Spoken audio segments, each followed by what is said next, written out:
हाय दोस्तों, मैं हूं आरके और इससे पहले कि मैं कुछ शुरू करूं मैं बता दूं कि मैंने मेरे चैनल का नाम अच्छी बकवास से चेंज करके पंचायतगिरी कर दिया है। तो इस पंचायत में अब बात होगी सीधा मुद्दे की, और आज का मुद्दा आप लोगों को तो समझ में आ ही गया होगा इस वीडियो को देखने के बाद। और मैं बता दूं, इस वीडियो में आप जिस शख्स को देख रहे हैं उस शख्स का नाम है उमर खालिद। उमर खालिद जो है वो दिल्ली के रहने वाले हैं। ये ह्यूमन राइट एक्टिविस्ट है, साथ ही साथ ये पूर्व जेएनयू के छात्र भी हैं। उमर खालिद की गिरफ्तारी का सिलसिला शुरू कहाँ से हुआ, मैं आपको शुरुआत से बताता हूँ। ये बात है 9 फरवरी 2016 की। उस वक्त एक न्यूज़ आई थी कि जेएनयू के स्टूडेंट कुछ देशद्रोही नारे लगा रहे हैं, जिसका एक वीडियो फुटेज भी जारी हुआ था।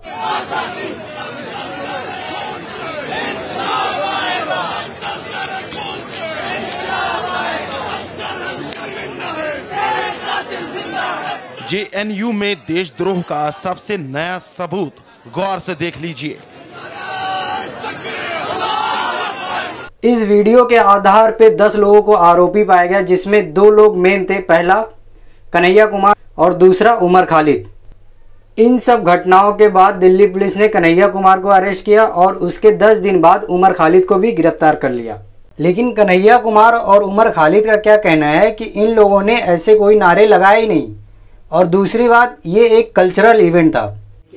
ऐसा कुछ नहीं हुआ जिसको कानूनी तौर पे आप सेडिशियस बोल सकते हैं। ऐसा कुछ नहीं हुआ जो कानूनी तौर पे जिस पे किसी को पनिश किया जा सकता हो। एक प्रोग्राम था, उस प्रोग्राम के बीच में ये मतलब एक कैंपस लेवल प्रोग्राम था, एक पोएट्री रीडिंग था। उसको जिस तरीके से प्रोग्राम में मीडिया को बुला लिया गया पहले से ही, हमको पता भी नहीं था जी न्यूज कहाँ से आ गया, जी न्यूज आ गया। फिर कुछ लोग आ गए जिन्होंने अपने मुंह ढक रखे थे, और उसके बाद प्रोग्राम मतलब एक समय के बाद हाथ से निकलने लगा। मतलब हम लोग जो वहाँ खड़े थे, जेएनयू के स्टूडेंट थे, हम ऑर्गेनाइजर बहुत सारे लोग थे। हम समझ ही नहीं पाए कि ये मसला क्या हुआ, कि किस तरीके से कुछ लोग आए, कुछ हुआ, मीडिया भी पहुंच गई। असलियत में क्या हुआ वो हमको 10 फरवरी से पता चलना, किसने लगाए, जिन लोगों ने लगाए उन तक पहुंचा जाए। मैं तो बोल रहा हूँ हम में से किसी ने नहीं लगाए, जेएनयू के किसी स्टूडेंट ने नहीं लगाए। नारों का स्टूडेंट यूनियन कंडेम करता है। उस वक्त क्यों नहीं आइडेंटिफाई हो पाए ये लोग? देखिए, उस समय एबीवीपी के लोगों ने जिस तरीके का माहौल बनाया, महिलाओं के साथ धक्का मुक्की, मार पीट, छेड़छाड़, कि वहाँ लोगों को आइडेंटिफाई बिल्कुल कैओस हो गया था। और सच में अगर आप लोग इस वीडियो को ध्यान से देखो तो इस वीडियो को देखने के बाद ये तो समझ में नहीं आ रहा है नारा लगा कौन रहा है।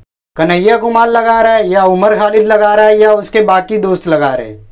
तो आखिर इन लोगों पे ये जो चार्जेस लगे, जिस बेसिस पे इन लोगों को अरेस्ट किया गया कि इन लोगों ने नारे लगाए, ये आखिर प्रूव कैसे हुआ? देखकर तो नहीं समझ में आता भाई नारे कौन लगा रहा है। तो आखिर इन लोगों को किस बेसिस पे अरेस्ट किया गया, मैं बताता हूँ। पहला कि इन लोगों ने ये इवेंट ऑर्गेनाइज किया था, और दूसरा एबीवीपी ने कहा कि इन लोगों ने ही नारे लगाए। एबीवीपी को आरएसएस और बीजेपी का छोटा भाई समझो। इन्हीं लोगों ने वहाँ पे मीडिया को बुलाया और ये वीडियो बनाया। यहाँ पे अगर मैं मेरा ओपिनियन दूँ तो इन लोगों ने जैसा बताया कि कुछ लोग मास्क में थे, वो लोग ही नारे लगा रहे थे। तो अगर इनकी बात मानी जाए तो उस बेसिस पे जो असल में अपराधी थे वो तो पकड़े ही नहीं गए। आखिर पुलिस को ये भी तो पता लगाना चाहिए था कि वो मास्क में जो लोग आए थे वो थे कौन, पर ऐसा हुआ नहीं। अब मैं आपको इस दोहरी न्याय प्रणाली का एक जीता जागता एग्जाम्पल देता हूँ। ये बात अक्टूबर 2019 की है।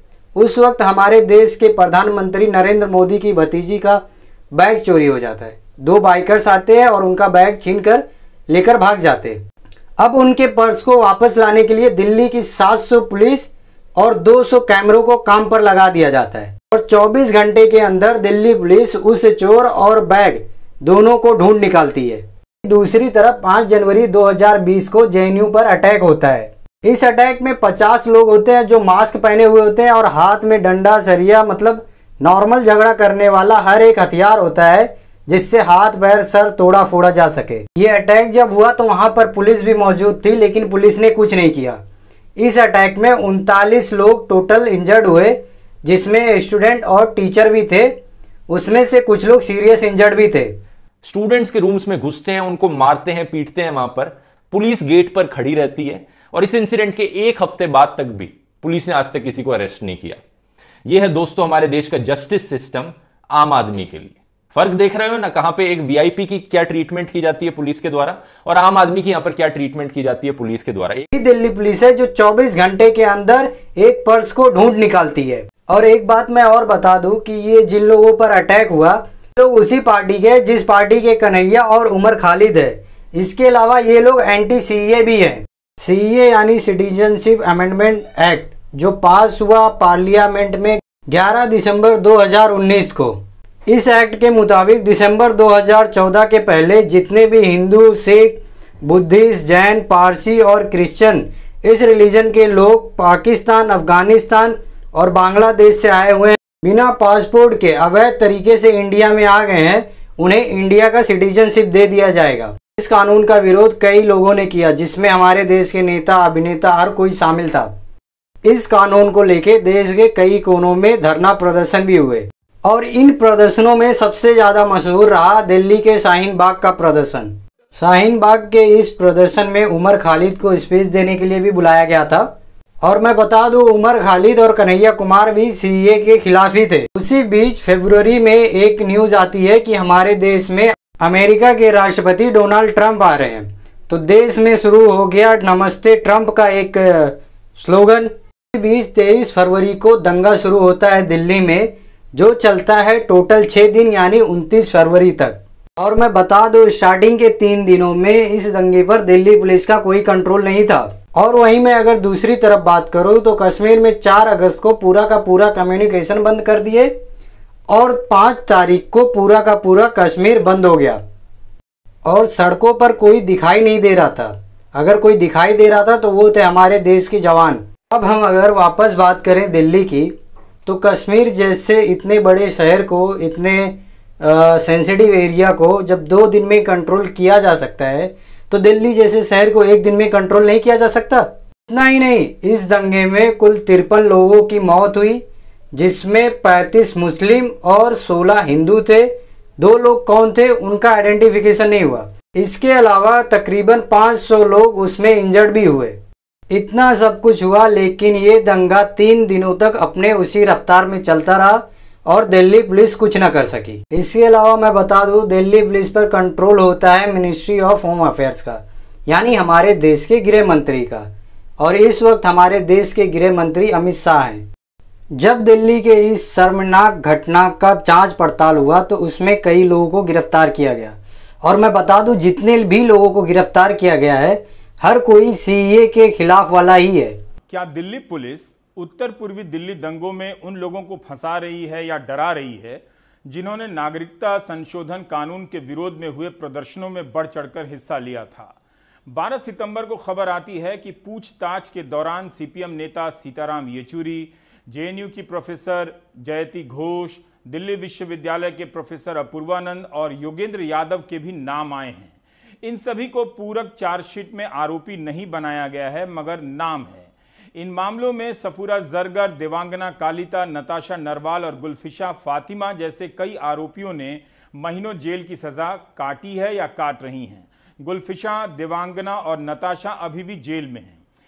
और इस पूरी घटना का मास्टरमाइंड उमर खालिद को बताया जा रहा है। उमर खालिद को रात को 11 बजे 14 सितंबर को यूएपीए के तहत गिरफ्तार कर लिया जाता है। यूएपीए का फुल फॉर्म है अनलॉफुल एक्टिविटी प्रिवेंशन एक्ट। इस एक्ट के मुताबिक किसी एक बंदे पर बैन लगाया जा सकता है उसे टेररिस्ट घोषित करके, लेकिन पहले ऐसा नहीं था।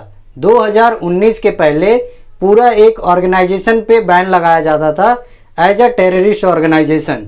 अब वापस आते हैं उमर खालिद पर।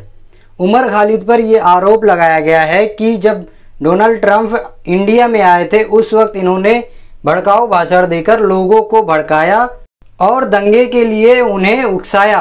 इसके अलावा उमर खालिद पर टोटल 18 धाराएं लगाई गई हैं जिसमें देशद्रोह से लेकर हत्या और हत्या की साजिश के आरोप हैं।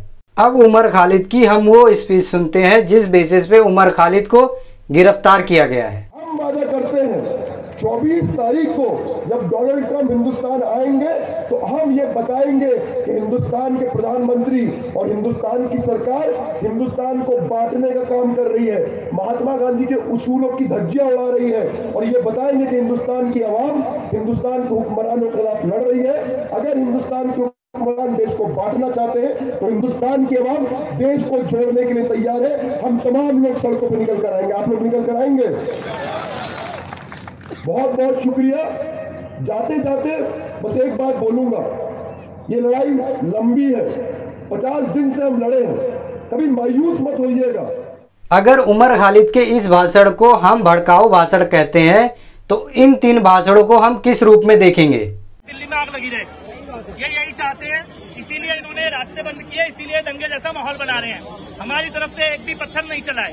डीसीपी साहब हमारे सामने खड़े हैं। मैं आप सबके बिहाफ पे ये बात कह रहा हूँ, ट्रंप के जाने तक तो हम शांति से जा रहे हैं, लेकिन उसके बाद हम आपकी भी नहीं सुनेंगे अगर रास्ते खाली नहीं हुए तो। ठीक है, आज जब तक रास्ता खाली करवा रहे हैं, ट्रंप के जाने तक आप जाफराबाद और चांदबाग खाली करवा लीजिए, ऐसी आपसे विनती कर रहे हैं। उसके बाद हमें रोड पे आना पड़ेगा। ठीक है। आज वो आग दिल्ली के एक कोने में लग गई है, वहां पे लाखों लोग इकट्ठे हो जाते हैं और वो आग कभी भी दिल्ली के घरों तक पहुंच सकती है, हमारे घर में पहुंच सकती है। ये दिल्ली वालों को सोच समझ के फैसला लेना पड़ेगा। ये लोग आपके घरों में घुसेंगे, आपकी बहन बेटियों को उठाएंगे, उनको रेप करेंगे, उनको मारेंगे। इसलिए आज समय है। कल मोदी जी नहीं आएंगे बचाने, कल अमित शाह जी नहीं आएंगे बचाने, आज समय है। आज अगर दिल्ली के लोग जाग जाएंगे तो अच्छा रहेगा। गद्दारों को गोली मारो, देश के गद्दारों को आवाज आनी चाहिए, गिरिराज जी को सुनाई दे। देश के गद्दारों को, देश के गद्दारों को, देश के गद्दारों को। नहीं, इसके अलावा दिल्ली पुलिस ने उमर खालिद के खिलाफ 11 लाख पेजेस का डेटा निकाला है। और बात जब आती है माइग्रेंट डेथ की, तो उसके लिए तो हमारी सरकार के पास कोई डेटा ही नहीं है। इतना सब कुछ देखने सुनने के बाद कुछ सवाल तो बनता ही है। पहला सवाल, अगर उमर खालिद का गांधीवाद से भरा भाषण भड़काऊ भाषण हो सकता है, तो कपिल मिश्रा, परवेज वर्मा और अनुराग ठाकुर के भाषण को हम किस नजरिए से देखेंगे? दूसरा सवाल, अगर उमर खालिद के खिलाफ 11 पेजेस का डेटा मिल सकता है, तो इस लॉकडाउन के दौरान जिन माइग्रेंट्स का डेथ हुआ उनका डेटा क्यों नहीं? इसी के साथ मैं अलविदा चाहूँगा दोस्तों। थोड़ा समझदार बनो और लाइक शेयर सब्सक्राइब करो।